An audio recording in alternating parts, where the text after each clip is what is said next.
At my grandson's college graduation dinner, I handed him the pocket watch I'd restored myself, the one that took me 4 months to get right. My son-in-law grabbed it out of his hands before he could even open the box. A retired mechanic's junk doesn't belong at a table with his future business partners, he said, loud enough for the whole private room to hear. I kept my voice level. Don't speak to me that way in front of my grandson. He shoved me backward into the drink cart in front of 32 guests. My own daughter picked up her napkin and dabbed her mouth like she hadn't seen a thing. So I decided, before the night was over, that this would be the last time. But before I tell you what I did, you should know who I am and where all of this really started. I want to thank you for being here with me tonight. Really. If you're new to this fireplace, pull up a chair, because where you're watching from matters to me. Tell me your town, your state, your corner of the world.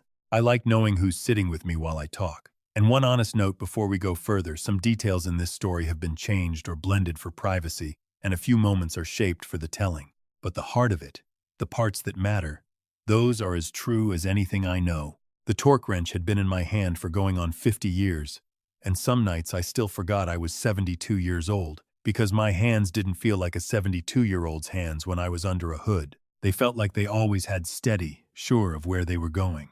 That's the thing about doing one job long enough.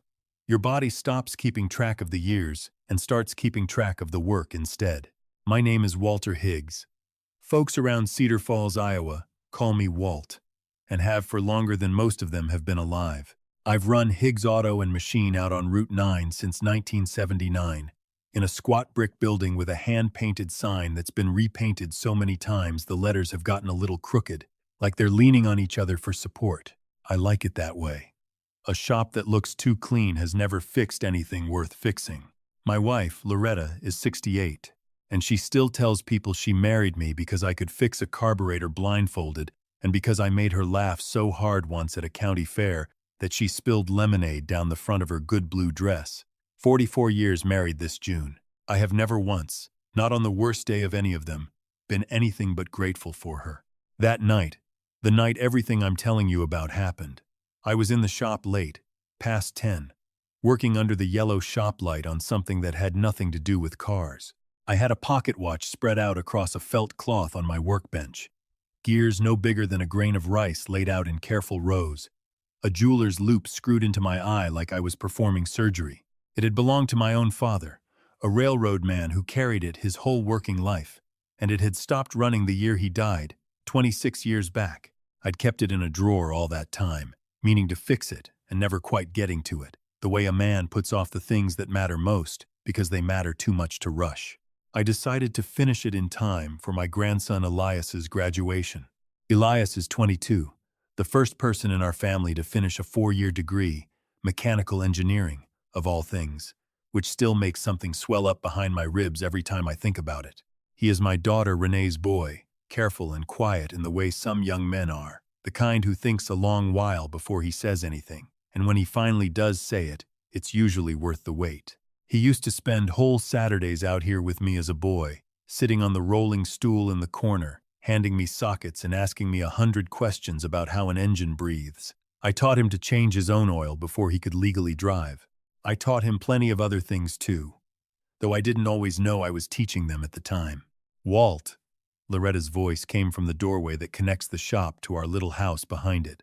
You're going to strain your eyes down to nothing, working under that light. I can see just fine, I called back. You said that before your cataract surgery too. That surgery went fine. Different subject entirely. She laughed, that low, warm laugh of hers, the one that still does something to my chest after all these years, and I heard her set her book down on the arm of the porch chair, the same chair with the cushion she's meant to replace for a decade now. Whose watch is that? She asked, coming to stand beside me, squinting through her reading glasses at the little brass case. My father's, I said. Her whole face changed the way it always does at the mention of my father, softening around the edges. She rested a hand on my shoulder. You're really going to have it running by Saturday? I'm going to have it running by Saturday, I said. And I'm having something engraved on the back. She waited, the way she does, knowing I'd tell her in my own time, do the next right thing, even when no one's watching. I said. That's what my father used to tell me on the platform. Waiting on a train that was always late. Seemed like something worth passing down. Loretta pressed her lips together, and her eyes went bright, and she didn't say anything else. Because after 44 years, she has learned that some things are better left to sit quiet in a room than to be talked to death. Elias is Renee's oldest. Renee is 39 now, has my late mother's stubborn chin and Loretta's habit of humming when she's nervous, though she does less humming these days than she used to. She married Craig Doss 7 years ago, and they live on the good side of town, in a brick colonial with a 3-car garage and a lawn service that comes every Thursday whether the grass needs it or not. Craig sells commercial real estate, does well at it, wears watches that cost more than my truck, and has never once, in 7 years, asked me a single question about the shop that put his wife through the childhood she had. But I'm getting ahead of the story, the way I tend to do when something's still sitting heavy in me. I raised Renee mostly alone for the first 5 years of her life, while Loretta was 3 states away caring for her own dying mother, a season that stretched out far longer than anyone expected and nearly broke us both trying to hold 2 households together at once. I kept the shop running, packed Renee's lunches, braided her hair badly every morning because I never did learn to do it right, and sat up with her through every fever and every bad dream. We didn't have much extra in those years. What we had, I made stretch. 1 repaired transmission and 1 rebuilt alternator at a time. Renee grew up on that same rolling stool her son would sit on years later, doing her spelling homework while I worked, never once complaining, never once asking for something I couldn't give her. She was, for most of her growing up, the best part of my day, every single day. I want you to hold on to that picture of her a moment, that little girl on the stool, feet swinging because they didn't reach the floor yet, pencil scratching across a worksheet while her father worked 12 feet away. Because the story I'm telling you tonight is about what happens to that kind of love when it goes unnoticed long enough. About what happens when the people you'd walk through fire for start mistaking your patience for something they don't have to think about. I closed the watch case that night. 41 parts back in place, 30-something still to go before it would tick again. Come to bed, Loretta said from the doorway. 1 more hour, I said. She gave me the look she's given me 10,000 times, half exasperated, half something gentler than that, and went back inside. I picked the loop back up. I thought Saturday was going to be a good day. I was wrong about that. But to understand exactly how wrong, you have to go back further than the graduation dinner. You have to go back 3 years, to a morning I didn't think much of at the time, though it turned out to be the morning everything really started. The alarm went off at 5, and I was already awake, same as most mornings anymore. Sleep gets to be more of a suggestion than a guarantee once you cross 70. I'd been lying there since 4:30, listening to wind rattle the storm windows, running through the list of things Renee's family needed that day, because by then I was running that list most mornings, whether anyone asked me to or not. Elias had a physics exam. Craig's dry cleaning needed picking up because Craig had a thing that morning, which was Craig's phrase for golf. Renee had asked me, 3 days running, to look at a strange noise coming from her minivan before it got worse. I want to be fair here. In the beginning, none of it felt like a burden. A father helps his daughter. That's simply what a father does. And I never once resented a single errand or a single dollar. What I didn't see coming, what took me the better part of 3 years to understand, was how 100 small kindnesses, given freely and never once acknowledged, can quietly turn into something a family starts to expect instead of something a family is grateful for. It started small. I covered Elias's tuition gap freshman year when the financial aid office made an error that took 8 months to untangle, and Craig told me, almost as an afterthought over Thanksgiving dinner, "Appreciate that, Walt. Real generous of you," and then never mentioned it again, not even when I quietly did it a second time sophomore year. I fixed both their cars for free, always, parts and labor, because that's simply what I know how to do with my hands, and it never occurred to me to charge my own daughter. I drove 90 minutes each way, twice, to sit with Renee's dog at the emergency vet clinic overnight, because Craig had a work dinner. He absolutely could not move, and Renee cried into my shoulder in that waiting room in a way she hadn't cried in front of me since she was a teenager, and I held her and thought, this is what fathers are for. Somewhere in there, without my ever noticing the exact moment it happened, I stopped being Renee's father who helped when he could, and became something more like an unpaid contractor. Craig's household kept on permanent, unspoken retainer. I noticed it clearest at their 4th of July cookout 2 summers back. Craig was telling a story to a circle of his work friends, men in pressed golf shirts, holding beers they'd barely touched, about a used truck he'd bought Elias for his 16th birthday, how he'd found this great mechanic guy who fixed it up cheap. I was standing 8 feet away, holding a paper plate, listening to a man describe me to his friends as this great mechanic guy at my own grandson's birthday party, without so much as a glance in my direction. Loretta's hand found mine under the picnic table. She'd heard it too.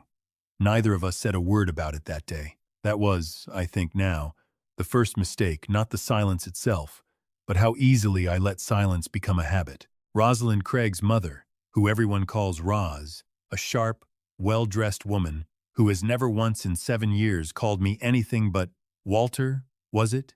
Like she genuinely couldn't retain a syllable that simple, made her opinion of me clear at every gathering without ever saying an unkind word outright. She'd ask Elias about his grandfather's little shop with a smile that didn't reach her eyes. She'd compliment Loretta's cooking in a tone that suggested she was surprised it was edible. Small things. The kind of things a man can talk himself out of noticing if he wants peace badly enough. And I wanted peace badly. I wanted it more than I wanted to be right, more than I wanted credit, because Renee was happy, or seemed happy, and Elias was thriving, and I told myself that was the whole point of a father's love, to disappear into it so completely that nobody has to think about the cost. I was wrong about that too. It took me a long while to understand how wrong. 6 months before the graduation, Renee called me at the shop, her voice tight in a way I'd learned to recognize over 39 years. Craig's real estate deals had gone sideways, some commercial development that fell through after he'd already leveraged the family's savings against it. She didn't ask me for money outright. She never has, not once. That's not the kind of woman I raised. She just mentioned, almost too casually, that they were figuring some things out, and then asked, in the next breath, if I might be able to help cover Elias's final semester, just this once, just to get him across the finish line. I said yes before she finished the sentence. Of course I said yes. What I found out later, from Elias himself, sitting on that same rolling stool a month after the graduation dinner, was that Craig had known about the shortfall for 4 months before Renee ever called me, and had spent part of that time on a ski trip to Colorado with 2 of his real estate colleagues, a trip that cost, by Elias's careful estimate, nearly what I'd handed his mother 2 weeks later without a second thought. I want you to sit with that a moment, the way I had to sit with it. Because that's the part of this story that isn't really about money at all. It's about a man who had learned, over years of my quiet generosity, that my help was simply a resource to be managed, the way you'd manage a line of credit reliable, available, and beneath the courtesy of a thank you. The morning of the graduation dinner, I finished the watch. 31 stitches, 31 steps, I should say. This isn't the shoemaker's kind of trade, but the last 31 adjustments to the escapement, and the second hand shivered and then began to sweep, smooth and even. For the first time in 26 years, I sat alone in the shop and watched it tick for a long while. And I won't pretend I didn't have to clear my throat a few times. Alone, with nobody there to see it. I wrapped it in a small wooden box I'd built myself out of walnut scraps, lined the inside with felt, and drove to the restaurant that evening with Loretta beside me, the box on my knee the whole ride like something alive. The dinner was at a steakhouse on the good side of town, a private room Craig had reserved. 32 guests, most of them Craig's colleagues and clients, men and women in blazers who kept checking their phones under the table. Renee looked lovely and exhausted in equal measure. Elias hugged me at the door so hard he nearly lifted me off the ground, which at 72 years old is a feeling I intend to remember for the rest of however many years I have left. Dinner went fine. Toasts were made. Craig gave a long speech about investing in Elias's future that mentioned Elias's tuition, Craig's connections, Craig's mentorship, and did not once mention me or Loretta or the 39 years of unpaid labor and love that had actually gotten this boy across a graduation stage. I let it go. I have gotten very practiced, over the years, at letting things go. Then the gifts came out, and I handed Elias the little walnut box. He opened it slow, the way he does everything, and went very still when he saw the watch, and then very still in a different way when he read the back of the case, out loud, quiet enough that only the people near us could hear. Do the next right thing, even when no one's watching. His eyes went wet, and he looked up at me and started to say something. Grandpa, this is... And that's when Craig reached across and took the watch right out of his son's hands. Let's not do this now, he said, turning the little brass case over like he was appraising a pawn shop item, loud enough that half the table went quiet. A retired mechanic's junk doesn't belong at a table with his future business partners, Elias. Save the sentimental stuff for family time. He said family time like it was a lesser category of time, one that didn't belong in a room with important people in it. I stood up. I kept my voice level, though it cost me something to do it. Don't speak to me that way in front of my grandson, Craig. He stood up too, faster than I expected for a man his size, and shoved me backward, hard, into the drink cart behind me, glasses rattling, ice spilling across white linen, 32 guests. Every single one of them went silent. Renee sat frozen for one long second, and then reached for her napkin and dabbed the corner of her mouth, eyes down at her plate, as though nothing at all had happened at the table she was sitting at. Roz said into the silence, well, perhaps this isn't the venue for a scene, as though I had been the one who caused it. I looked at Loretta. Loretta looked at me, and I understood. Standing there with my back against an overturned drink cart in front of 32 strangers, that I had spent 3 years, maybe longer, if I was honest with myself, mistaking my own silence for love, when really it had just been fear wearing love's clothing. Fear of the scene, fear of the cost, fear of what the truth would ask of everyone at that table, myself included. So I decided, right there, that the silence was going to end. I did not raise my voice. I did not throw a punch. Though I want to tell you, the thought crossed my mind, briefly, the way it will for any man with blood still moving in him. I picked the walnut box back up off the floor, checked the watch for damage. It was fine, ticking steady, my father's old watch apparently tougher than the moment it had landed in, and I set it gently back down in front of Elias. This belongs to you, I said. Whatever anyone else at this table thinks it's worth. Then I looked at Craig, and I said the only thing I intended to say to him that night. You have 30 days. He laughed, an ugly, uncertain sound. 30 days for what, old man? To pay back every dollar of the loan I co-signed for your Fairview Commons project 2 years ago, I said. The one you never told your wife. I put my own retirement up as collateral for, because you told me, and I quote, it was a sure thing, and you didn't want to worry her over nothing. The room got very quiet in a different way. I want to be honest with you here, because I think you deserve the honesty. I hadn't planned to say it that night.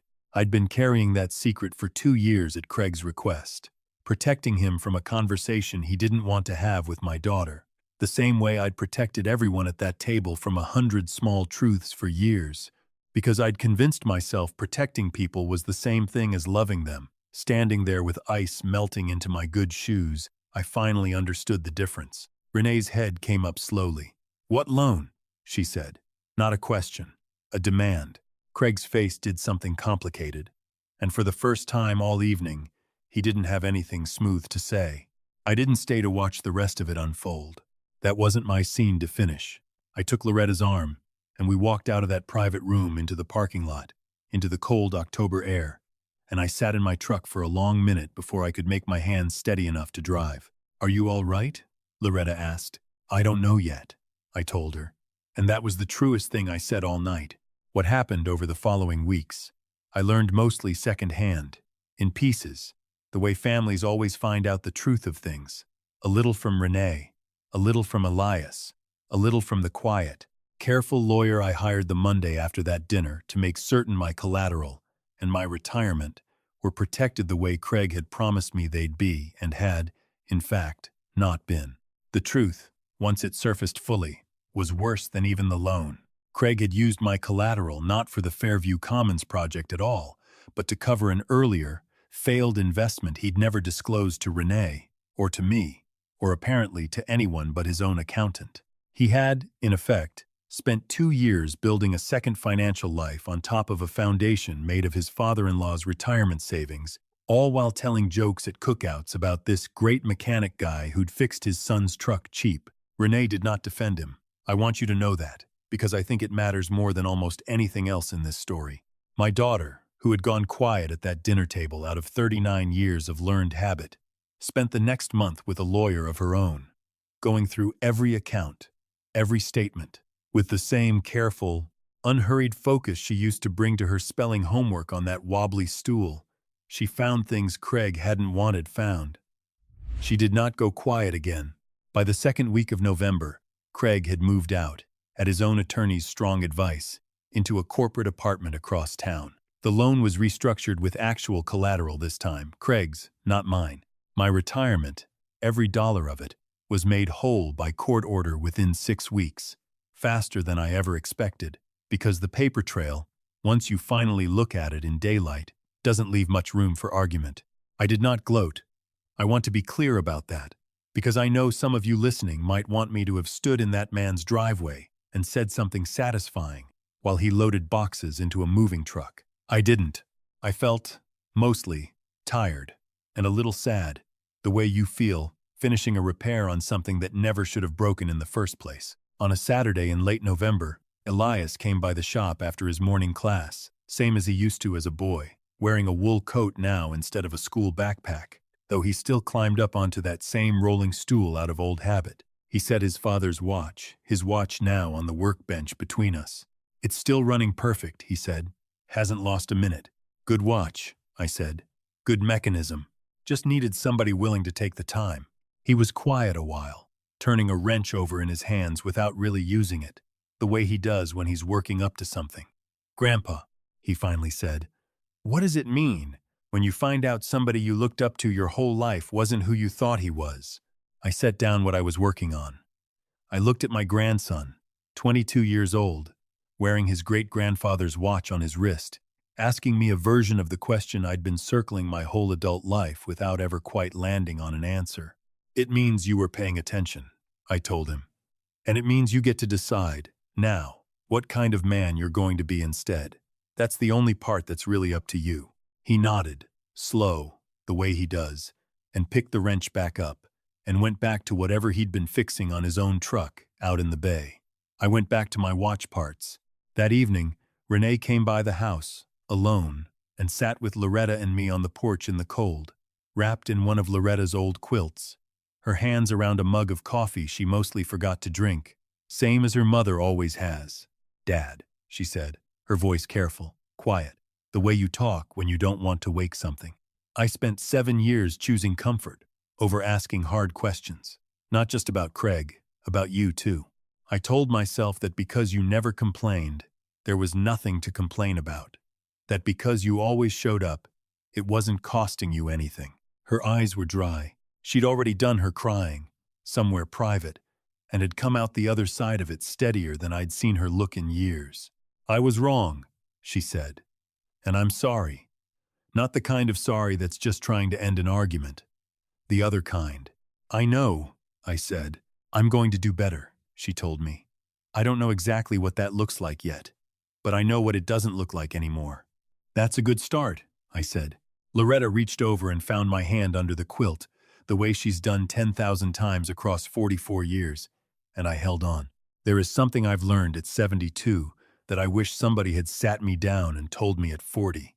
Kindness is not the same thing as invisibility. Showing up for the people you love is not the same as agreeing to quietly disappear inside of it, year after year, until the people you're serving forget you're even in the room. I spent the better part of 3 years believing that staying silent was the same as keeping the peace. It was not. It was just quieter damage, piling up in places nobody thought to look, including me. I am not a perfect man, and I don't intend to pretend otherwise for you tonight. I waited too long.